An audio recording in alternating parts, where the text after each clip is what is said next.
আর সেই সিদ্ধান্ত ছিল যে এতদিন পর্যন্ত নমনীয়তার পথ অবলম্বন করা হয়েছে, এতদিন পর্যন্ত শুধু আঘাত সহ্য করা হয়েছে, এতদিন পর্যন্ত কেউ আঘাত করলে আরেকটি আঘাতের জন্য তাকে সুযোগ দেওয়া হয়েছে, তার বিরুদ্ধে প্রতিরোধ করে তোলা হয় নাই।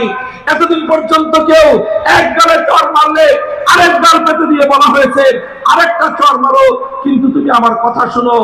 এইভাবে চলতে চলতে 14টা বছর নবীজি অতিক্রান্ত করার পর মদিনায় হিজরতের 1 বছরের মাথায় নবী করিম সাল্লাল্লাহু আলাইহি ওয়াসাল্লাম সিদ্ধান্ত গ্রহণ করলেন, এখন থেকে ইসলাম আরেকটি পর্বে উন্নীত হলো। এখন থেকে ইসলামের নীতি, এখন থেকে ইসলামের পলিসি, এখন থেকে ইসলামের সিদ্ধান্ত হলো আঘাত করলে পাল্টা আঘাত ছাড়া কাউকে ছেড়ে দেওয়া হবে না। যারা মুসলমানদের উপর অন্যায়ভাবে জুলুম করতে আসবে, যেই কালো হাত মুসলমানদের উপর আক্রমণ করার জন্য উদ্যত হবে, আল্লাহর পয়গম্বর সিদ্ধান্ত নিলেন সেই কালো হাত এখন থেকে ভেঙে গুড়িয়ে দেওয়া হবে। নারে তাকবীর, নারে তাকবীর। ইসলামের শত্রুরা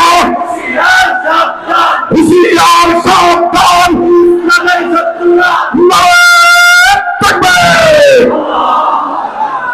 মুহতারাম হাজিরিন, এটা ছিল আল্লাহর নবীর জিন্দেগীর তৃতীয় টার্নিং পয়েন্ট, যেখানে এসে নবী করিম সাল্লাল্লাহু আলাইহি ওয়াসাল্লাম জিহাদের সিদ্ধান্ত গ্রহণ করেছিলেন। আর নবীজির সেই সিদ্ধান্তের প্রেক্ষিতেই বদরের রণাঙ্গন রচিত হলো। 313 জন সাহাবায়ে কেরাম বেসরু সামান নিরন্ন নিরস্ত্র অসহায় অবস্থায় 1000-এর উদ্ধত অহংকারী বাহিনীর দম্ভকে আল্লাহর জমিনের সঙ্গে গুড়িয়ে দিয়ে মক্কার কুরাইশদের কোমর ভেঙে দেওয়া হয়েছিল এবং ইসলাম তার গৌরবোজ্জ্বল ইতিহাসের পথে প্রথম কদম রেখেছিল বদরের রণাঙ্গনে। এরপরে একটা একটা করে ইতিহাস রচিত হলো, উহুদের রণাঙ্গন কায়েম হলো, সাহাবায়ে কেরাম জীবন দিলেন, 70 জনের রক্ত রঞ্জিত হলো পবিত্র উহুদের ময়দান। আমার নবী দণ্ডান ভাঙলেন, মাথা ভাঙলেন, সর্বাঙ্গ শরীর তার রক্তে রঞ্জিত হলো। রক্তে ঝরতে ঝরতে আমার নবী মাটিতে লুটিয়ে পড়লেন। একটু পরিমাণ আল্লাহর নবী বাতিলের সঙ্গে আপোষ করার চিন্তা করেন না। নবীজি ক্ষতবিক্ষত অবস্থায় উহুদের ময়দানে যখন তিনি শায়িত, তিনি বেহুশ, ময়দানে গুজব রটে গেছে কুতিলা মুহাম্মদ সাল্লাল্লাহু আলাইহি ওয়াসাল্লাম। ইবলিস লানাতুল্লাহ আমার নবীর শাহাদাতের সংবাদ ছড়িয়ে দিয়ে মুসলমানদের মধ্যে হতাশা ছড়িয়ে দেওয়ার চেষ্টা করলো। মুসলমানরা ইতস্তত বিক্ষিপ্ত হলো।